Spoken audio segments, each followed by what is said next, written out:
ప్రజల పక్షం NNT5 news కి స్వాగతం. ముందుగా హెడ్లైన్స్.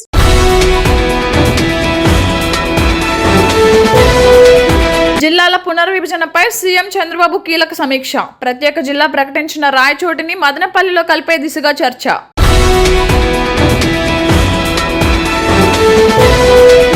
$3,000 చెల్లిస్తే 5 లక్షల రూపాయల రుణాలు ఇస్తామని మదనపల్లి మహిళలను మోసం చేసిన కిలాడి లేడీ.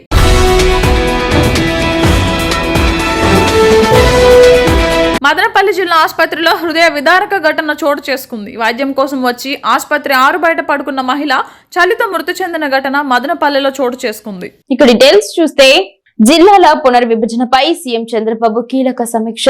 రాజంపేటను కడపలో ప్రత్యేక జిల్లాగా ప్రకటించిన రాయచోటిని మదనపల్లిలో కలిపే దిశగా చర్చ.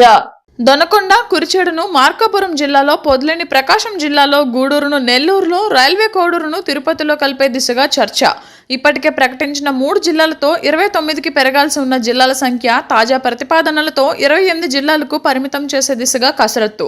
ఇప్పటికే ప్రకటించిన 3 జిల్లాలపై అభ్యంతరాలు, ప్రతిపాదనలపై సమీక్షించిన సీఎం చంద్రబాబు రేపు మరోసారి సమావేశం కానున్న కేబినెట్ సబ్ కమిటీ, ఎల్లుండి కేబినెట్ ముందుకు ప్రతిపాదనలు తీసుకురానున్న సబ్ కమిటీ, కేబినెట్ ఆమోదం తర్వాత ఈ నెల 31న తుది నోటిఫికేషన్ విడుదల చేసి జిల్లాలను ప్రకటించే విధంగా ప్రణాళికలు రూపొందిస్తున్న కూటమి ప్రభుత్వం. అన్నమయ్య జిల్లా వ్యాప్తంగా రోడ్డు ప్రమాదాల నివారణ ధ్యేయంగా వాహనదారులు తప్పనిసరిగా భద్రతా నియమాలు పాటించేలా విస్తృత అవగాహన కార్యక్రమాలు చేపట్టాలని జిల్లా ఎస్పీ ధీరజ్ కునబిల్లి IPS అధికారులను ఆదేశించారు. జిల్లాలోని అన్ని పోలీస్ స్టేషన్ల పరిధిలో ఈ ప్రత్యేక కార్యక్రమాలు నిర్వహించాలని ఆయన సూచించారు. ఈ సందర్భంగా జిల్లా ఎస్పీ మాట్లాడుతూ ద్విచక్ర వాహనం నడిపే ప్రతి ఒక్కరూ హెల్మెట్ను, 4-వీలర్ నడిపేవారు సీట్ బెల్ట్ను భారంలా కాకుండా ప్రాణరక్షణ కవచంలా భావించాలి. రోడ్డు ప్రమాదాల్లో సంభవిస్తున్న మరణాలలో అధిక శాతం తలకు తగిలిన తీవ్ర గాయాల వల్ల లేదా సీట్ బెల్ట్ ధరించకపోవడం వల్ల, వాహనం నుండి బయటపడడం వల్ల జరుగుతున్నాయి. ఒక చిన్న నిర్లక్ష్యం కుటుంబం మొత్తాన్ని కోలుకోలేని దెబ్బతీస్తుంది. మీ కుటుంబం మీకోసం ఇంట్లో ఎదురు చూస్తుందని గుర్తుంచుకోండి. జిల్లాలోని అన్ని పట్టణ మరియు గ్రామీణ పోలీస్ స్టేషన్ల పరిధిలో ప్రధాన కూడళ్ల వద్ద వాహనదారులకు హెల్మెట్ మరియు సీట్ బెల్ట్ ప్రాముఖ్యతపై అవగాహన కల్పించాలి. ఫ్లెక్సీలు, కరపత్రాలు మరియు సోషల్ మీడియా ద్వారా ప్రజల్లో చైతన్యం తీసుకురావాలి.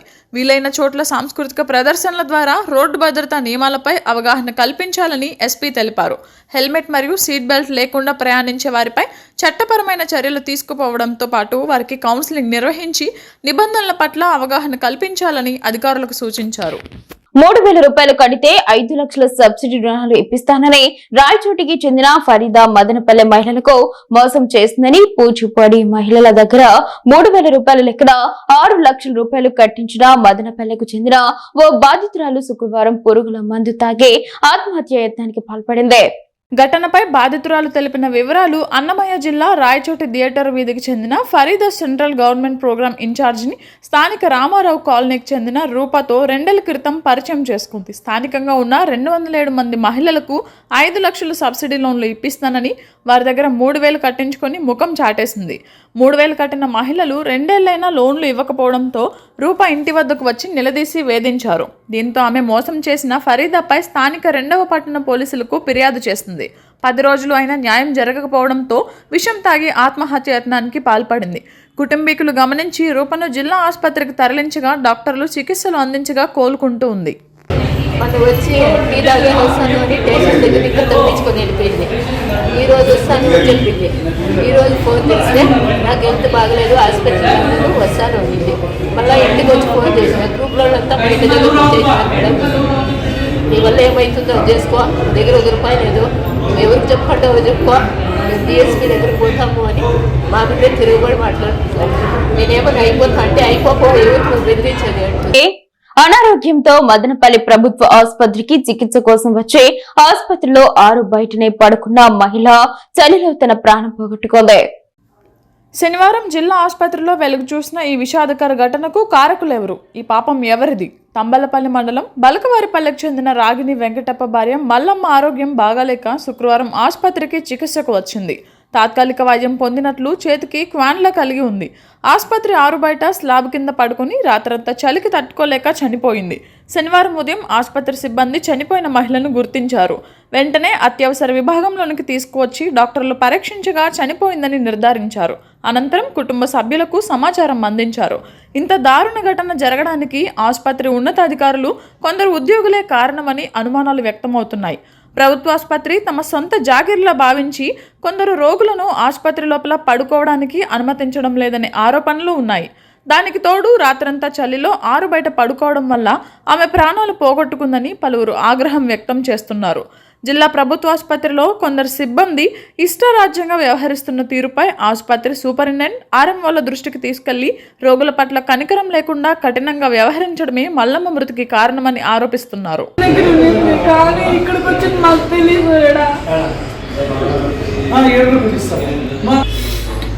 ఇంటికి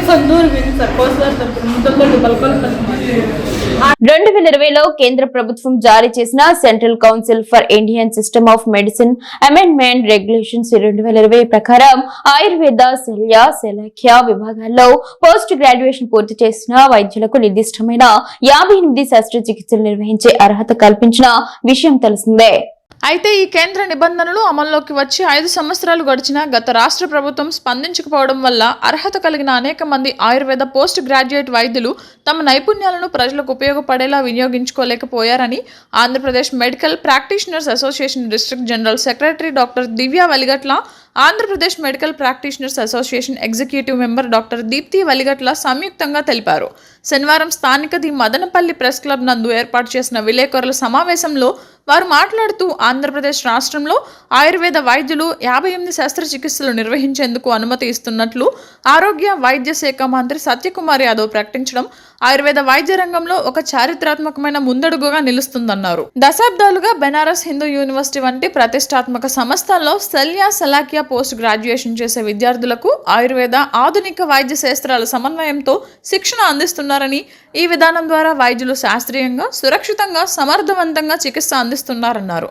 ఈ విధానాన్ని రాష్ట్ర స్థాయిలో అమలు చేయడం వల్ల ప్రజలకు నాణ్యమైన శస్త్రచికిత్స సేవలు అందుబాటులోకి వస్తాయని, గ్రామీణ దూర ప్రాంతాల్లో వైద్య సేవలు గణనీయంగా మెరుగుపడతాయన్నారు. అంతేకాకుండా ఆయుర్వేద పోస్ట్ గ్రాడ్యుయేట్ వైద్యుల నైపుణ్యాలు పూర్తిగా వినియోగంలోకి వస్తాయని, ఆయుర్వేద వైద్య వ్యవస్థపై ప్రజల విశ్వాసం మరింత పెరుగుతుందని స్పష్టం చేశారు.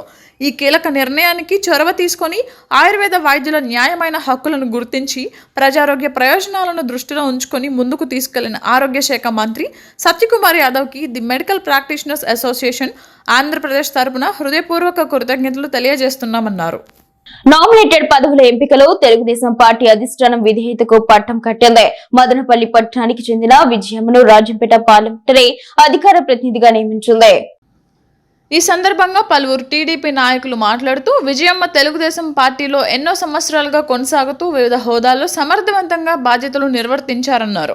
మదనపల్లి పట్టణ మహిళా కార్యదర్శిగా, పట్టణ మహిళా అధ్యక్షురాలిగా 15 సంవత్సరాలుగా 7 సంవత్సరాల పాటు రాజంపేట పార్లమెంటరీ మహిళా కార్యదర్శిగా పనిచేశారన్నారు. పార్టీ కార్యక్రమాల్లో చురుగ్గా పాల్గొంటూ అధిష్టానం వద్ద తనదైన గుర్తింపు తెచ్చుకున్నారన్నారు. ఆమె సమర్థతను గుర్తించి ప్రస్తుతం రాజంపేట పార్లమెంటరీ అధికార ప్రతినిధిగా నియమించడం హర్షణీయమన్నారు.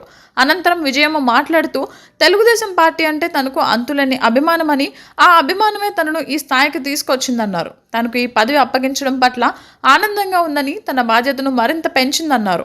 ఈ పదవికి ఎంపిక చేసిన ముఖ్యమంత్రి నారా చంద్రబాబు నాయుడు, మంత్రి నారా లోకేష్ బాబు, రాజంపేట పార్లమెంట్ అధ్యక్షుడు సువాసి ప్రసాద్ బాబు, ఎమ్మెల్యే షాజహాన్ బాషా, మాజీ రాజంపేట పార్లమెంట్ అధికార ప్రతినిధి ఆర్జే వెంకటేష్ మరియు సహకరించిన పార్టీ నాయకులు, కార్యకర్తలకు పేరు పేరున కృతజ్ఞతలు తెలియజేస్తున్నారు. అనుక్షణం ప్రజల పక్షం MNT5 న్యూస్ ఇంతటితో సమాప్తం.